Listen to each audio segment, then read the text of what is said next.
Alright everyone, welcome back to the channel. So I'm actually sitting inside my WRX GT. As you can see, I got the camera installed. I was doing like a whole video. I was getting somewhere. Then I realized I'd bought the wrong adapter after a month. Yeah, so I just kind of decided to stop. I had ordered the adapter overnight, got it on Saturday. This is actually now Monday afternoon that I'm recording this. Finished it all Saturday afternoon after the Alabama game.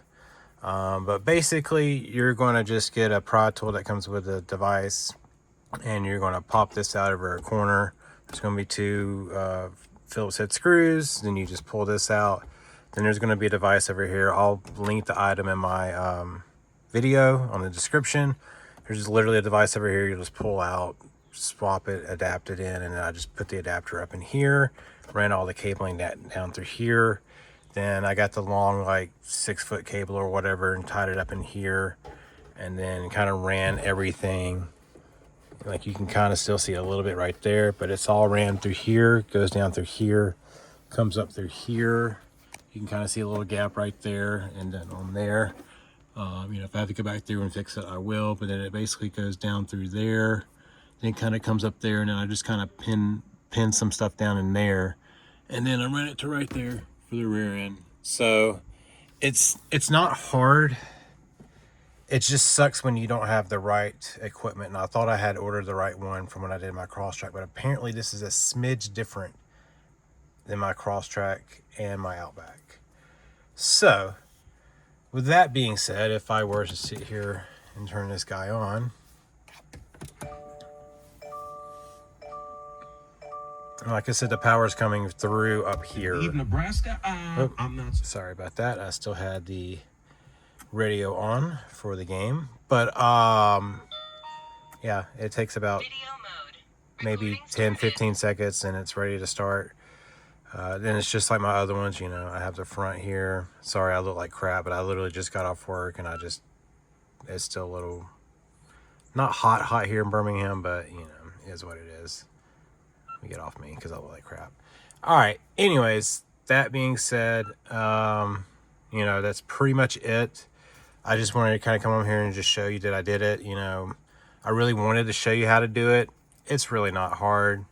Plus, you can kind of go off my other video of the Crosstrack Outback when I took it out and put it in the Crosstrack. It's pretty much the same concept. You just got to mess with this area and then just run cabling, and you just use the pry tool and use it to kind of lift up and just stick it underneath there. I think some of this I actually picked up and just yanked. I didn't yank the whole top layer, but I pulled it out enough to where I could fit it in there and then just kind of go back and just fix it a little bit. So yeah, that's pretty much it. One more thing I did want to mention, I actually did get this piece replaced.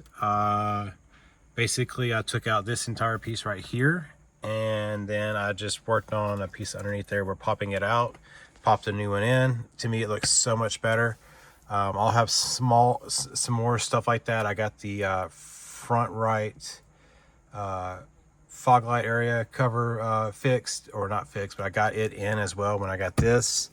I just got some small things that needed to really be fixed on this that I really wish the dealership would have fixed before they sold it to me. But that's my own fault for not going down to Miami and not looking at the car and verifying they did stuff. Either way, though, I still feel like I got a really decent deal on the car. I just having to spend some money I probably shouldn't have. But is what it is. I mean, I've only put maybe, was it 10,594? So I got it with like 10,000, like I think 315.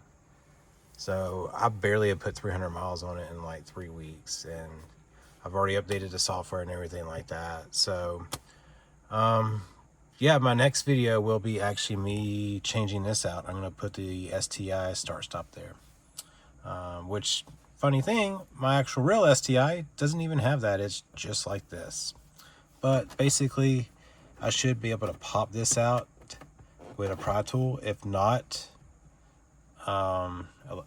Alexa, turn on the garage.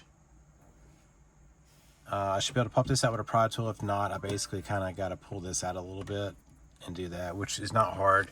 There's an area over there, then you pull this out, and then you have some 8mm nuts or whatever to undo on that. But really, by the time you get all this kind of pop that, you should be able to have room. So that'll be hopefully my next video, is having me try to get this installed. Hopefully I won't screw that one up.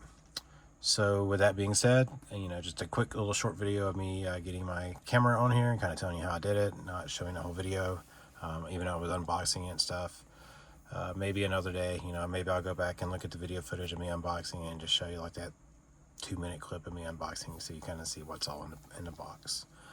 But yeah, if you like content like this, just hit the like button and subscribe, so that way you see my new content dropping. Other than that, Subi out.